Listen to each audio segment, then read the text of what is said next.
नमस्कार। आपका एक बार फिर से आपके अपने YouTube चैनल वीरेंद्र एकेडमी में आप सबका स्वागत है। दोस्तों, इससे पहले वाले वीडियो में हमने प्राण तत्व के आधार पर विभाजन के बारे में पढ़ा था।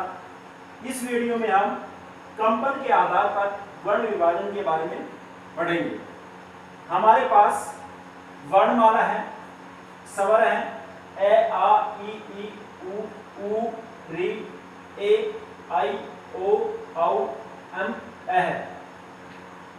ये व्यंजन वर्गीकरण है। क वर्ग, च वर्ग, ट वर्ग, त वर्ग, प वर्ग, अंतस्थ है, ऊष्म, संयुक्त। इस प्रकार हमारे पास ये वर्णमाला है। इसको कंपन के आधार पर हम विभाजन करेंगे। कंपन के आधार पर विभाजन दो प्रकार से होता है, अघोष और सघोष। अघोष वर्ण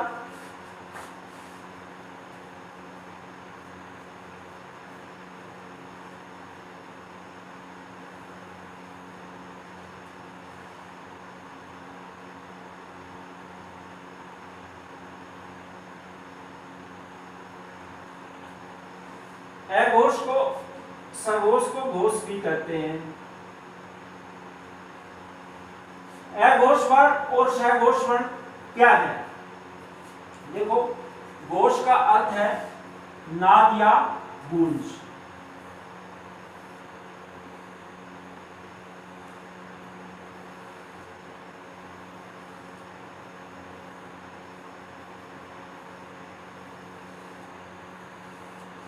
यानी जिन वर्णों का उच्चारण हम करते समय किन वर्णों में कंपन पैदा होती है और किन वर्णों में कंपन पैदा नहीं होती।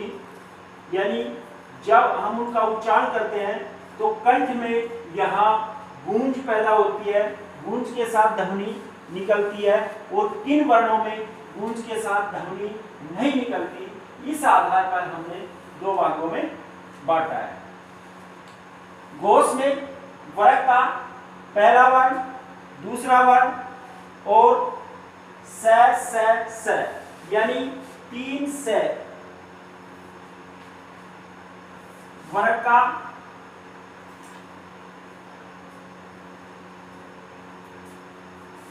पहला, दूसरा,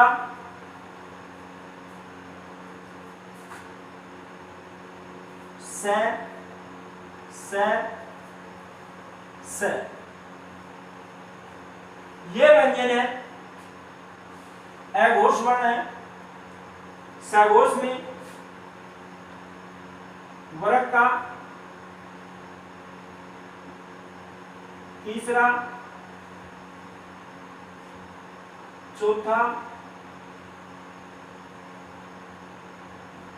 पांचवा, इसके साथ ये सभी स्वर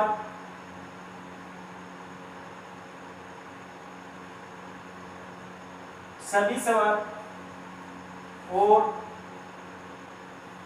अंतस्थ है।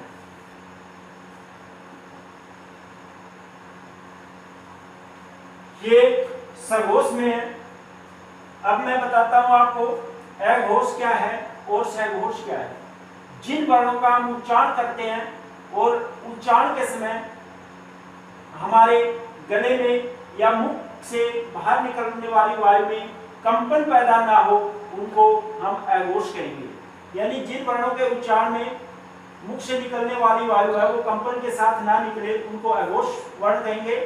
वर्ग का पहला, दूसरा, स यानी 13 वर्ण है वो अघोष है। सघोष जिन वर्णों का उच्चारण करते समय कंपन के साथ वायु मुख से बाहर निकले, उनको हम सघोष वर्ण कहेंगे। सघोष में वर्ग का तीसरा, चौथा, पांचवा वर्ण और इसके साथ सभी स्वर यानी 11 स्वर हैं वो सघोष में आते हैं। अंतस्थ है य, र, ल, व और इसके साथ है वर्ण है यह भी सघोष में आता है। इस प्रकार इन सघोष वर्णों की संख्या 31 है। सघोष वर्ण में 15 स्पर्श व्यंजन, 11 स्वर, 4 अंतस्थ है, 1 ऊष्म व्यंजन है। इस प्रकार कुल 31 वर्ण है वो सघोष यानी घोष के अंदर आते हैं। दोस्तों, आज हमने कंपन के आधार पर वर्णों का विभाजन किया है, घोष में, अघोष में और घोष में।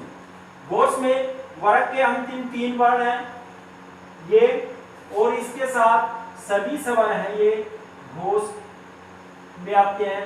इन सब का हम उच्चारण करते हैं तो कंपन के साथ वायु बाहर निकलती है, इसलिए हम इनको घोष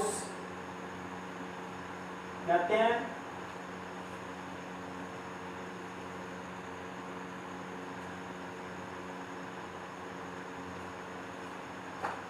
वर्ग का पहला और दूसरा व्यंजन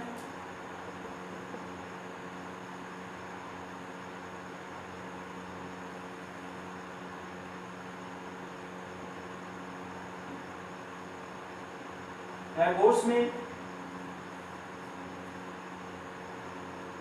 ऊष्म व्यंजन के पहले 3 से तीनों से अघोष में है। इस प्रकार हमने वर्ण विभाजन कंपन के आधार पर किया है। 31 वर्ण है वो घोष में है, 13 वर्ण है वो अघोष में है। दोस्तों नमस्कार, आज के वीडियो में बस इतना ही। धन्यवाद, आप सबको मेरा नमस्कार।